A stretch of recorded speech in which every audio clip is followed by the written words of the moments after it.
I will promise you this, that if we have not gotten our troops out by the time I am president, it is the first thing I will do. I will get our troops home. We will bring an end to this war. You can take that to the bank. Meanwhile, President Obama has ordered 17,000 more American troops to Afghanistan. It's the first stage of a build-up that will eventually see 60,000 U.S. troops deployed to the country. The U.S. president has revealed his plan for Afghanistan, escalating the war at the fastest possible pace. It is in our vital national interest to send an additional 30,000 U.S. troops to Afghanistan.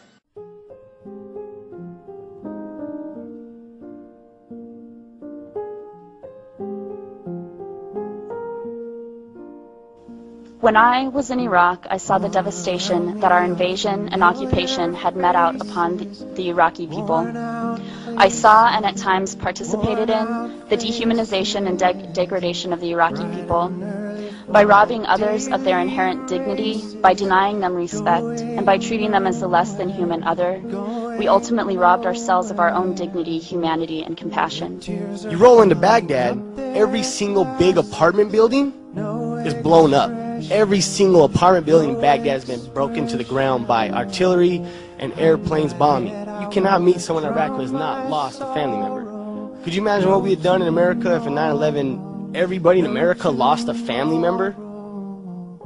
What would we be doing? Would we be talking about war? No, we'd be in the streets with weapons. And so people talk about, oh, these people killing American soldiers in Iraq, they're terrorists. Not terrorists, they're wearing sandals. And they got an AK.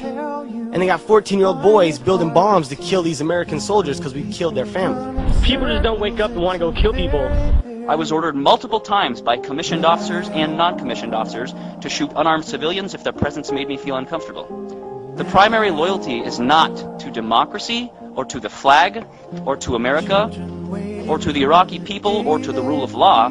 It is to each other's safety at the expense of everything else. There is a cost to this war, and this cost is being paid in American blood, in my soldiers' blood, and that is not okay. From my perspective, it didn't seem to make any sense what we did. We didn't accomplish anything. A few months after I was there, I mean, a lot of things weren't sitting right with me. The command structure, the missions that we were getting didn't make any sense. We're going after people, Mujahideen or Muj, and they didn't have any idea which ones were the right ones. We're kicking in the wrong doors, terrifying children, helicopters screaming over their heads at night, and I'm trying to calm the women and children while the men were dragged and separated out and completely humiliated in front of their families. 9/11 was a lie, I know it. We're soldiers, we know it. And on March 21st of 2003, my military service was hijacked in an unconstitutional order to invade the sovereign nation of Iraq. This is a slap in the face to every service member who feels used because he was told he was going to go fight for his country and then was sent to go kick in the doors of innocent people unprovoked in the middle of the night to draw fire into their house so that we might have somebody to shoot back at. If the media was not biased, this film would be shown here so that you could then make a decision. Show them both sides of the story and then let the human being make the decision whether they want their kids there or not. Don't show me one side and say it's patriotism, it's courageous. Nothing I did in Iraq was courageous. I brought fear into people's homes. I traveled with a .50 caliber weapon every single day and slept with a pistol underneath my pillow. Tell me what is so courageous about that. And I tried hard to be proud of my service, but all I could feel was shame. And racism could no longer mask the reality of the occupation. These were people, these were human beings. I've since been plagued by guilt anytime I see an elderly man, like the one who couldn't walk, who we rolled onto a stretcher and told the Iraqi police to take him away. I feel guilt anytime I see a mother with her children, like the one who cried hysterically and screamed that we are worse than Saddam as we forced her from her home. I feel guilt anytime I see a young girl, like the one I grabbed by the arm and dragged into the street. We were told we were fighting terrorists. The real terrorist was me, and the real terrorism is this occupation.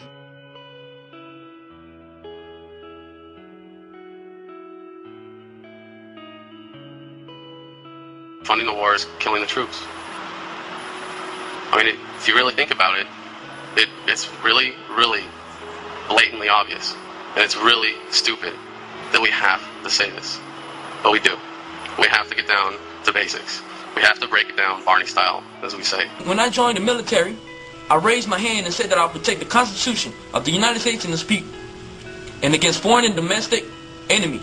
But guess what? I did not raise my hand to protect private companies like KBR and put my life on the line so they can make a buck. When are we going to realize that people fighting in Iraq against us, they're not terrorists, they're soldiers? What would we do if somebody invaded us? I know I will pick up my weapon and fight against them. What the hell we call them? Terrorists? These people want their country back. Let's give them their country back. I won't even talk to politicians about the war, because there ain't no point in it. Democrat, Republican, they're all profiteers of war. Even lots of anti-war organizations are profiting off my brother's pain. I'm embarrassed at the state of politics in America that it's come to that. We have to talk to Congress like they're fucking children. We've got a responsibility to the honor of this country and to the honor of every man and woman who has served in Iraq and ever served in our military, to not leave them with anything less than the honor that they deserve. Honor? Are you kidding me? You saying that it's an honor to die in Iraq and to fight a war that we started and we're in the wrong? You're gonna tell me that it's an honor to serve in Iraq when private contractors get paid $100,000 plus and drive $60,000 vehicles inside the base while soldiers are outside the base rolling and patrolling and losing their lives? Is that honor? Are you kidding me? Those who send us to war do not have to pull a trigger or lob a mortar round. They do not have to fight the war, they merely have to sell the war. They need a public who is willing to send their soldiers into harm's way. They need soldiers who are willing to kill and be killed without question. They can spend millions on a single bomb, but that bomb only becomes a weapon when the ranks in the military are willing to follow orders to use it. They can send every last soldier anywhere on earth, but there will only be a war if soldiers are willing to fight. And the ruling class, the billionaires who profit from human suffering, who care only about expanding their wealth, controlling the world economy, understand that their power lies only in their ability to convince us that war, oppression, and exploitation is in our interest. Our freedom comes from ourselves when we make the decision to speak our mind.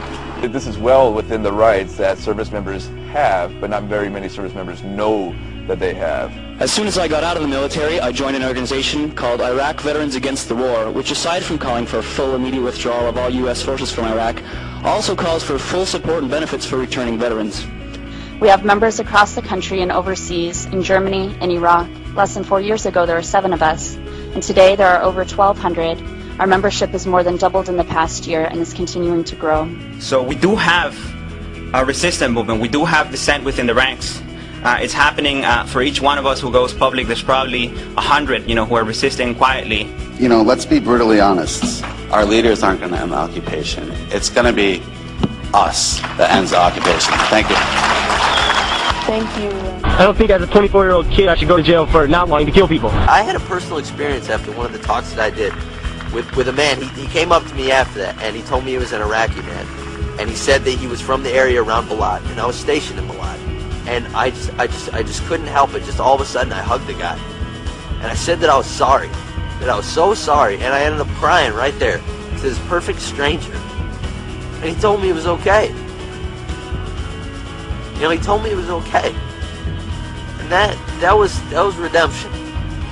To me, it's this phenomenon that we're witnessing is actually a natural evolution. And any time you organize human beings to come together, to use violence as a way of conflict resolution, you will have a breakdown of that organization. Peace is not a political process, and it's certainly not a militaristic process. I refuse to participate in the Iraq occupation. The real enemies are not in some distant land.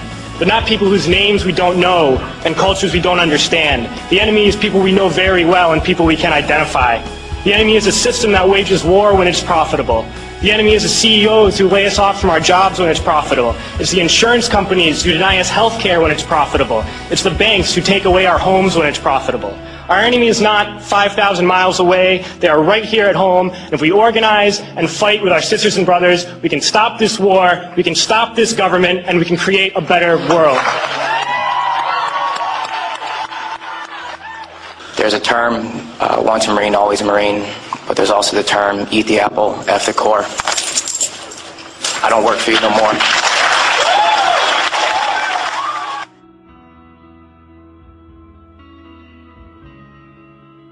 This society is so greedy, we're willing to go to war. We're willing to go places and send these big metal machines that kill people and fuck people up just so we can make more money. I mean, I've heard it argued, and argued successfully, that our society runs on war. You know, it runs on the domination of the other parts of the world. And literally, that's the only way you can control a gigantic chunk of the globe. You have to keep everybody down.